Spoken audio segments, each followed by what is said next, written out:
सुहाना बड़ा मौसम। তো হ্যালো বন্ধুরা, দিনটি ছিল ৯ই জানুয়ারি। তো আমরা সকালবেলা বেরিয়ে পড়েছিলাম নার্সারি যাওয়ার উদ্দেশ্যে। তো ওখানে নার্সারিতে পৌঁছানোর পরে তো আমার যে গাছগুলো দরকার সেই কালারগুলো তো পাইনি, মনটা খুব খারাপই হয়ে গেছিলো। তাও আমরা এই গোলাপ গাছগুলো ঘুরে দেখছিলাম। তো এখানে ফুলগুলি খুবই সুন্দর ছিল, কিন্তু আমি যেই কালারগুলো নেওয়ার জন্য প্রথমেই বললাম গিয়েছিলাম, পাচ্ছিলাম না। তো এই গাছগুলি ১১০ টাকা ৭০ টাকা থেকে শুরু হয়েছিল।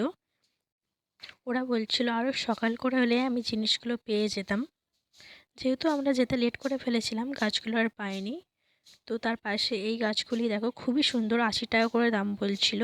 আর এই চন্দ্রমল্লিকা গাছগুলো খুবই সুন্দর ছিল, যেহেতু শীত চলে যাবে সব ফুটে গেছিলো, তাই আমি আর এটা নিইনি।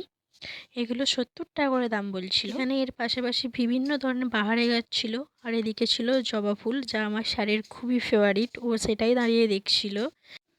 তো এই জবা গাছটির দাম ছিল ৭০ টাকা, আর যেটা প্রথমে দেখালো সেইগুলোর দাম হচ্ছে ৩০০ টাকা করে।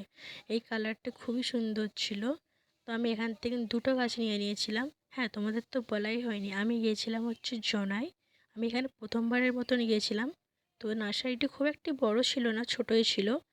আমার এর মধ্যে দুটো গাছ পছন্দ হয়ে গেছিলো, নিয়েছিলাম। আর দুটো গোলাপ গাছ নিয়েছিলাম, যেহেতু আমি গোলাপ গাছই নেওয়ার জন্য গিয়েছিলাম। তো আমি কী গাছ নিয়ে এলাম সেটি দেখার জন্য পরের ভিডিওর জন্য অপেক্ষা করো। ধন্যবাদ।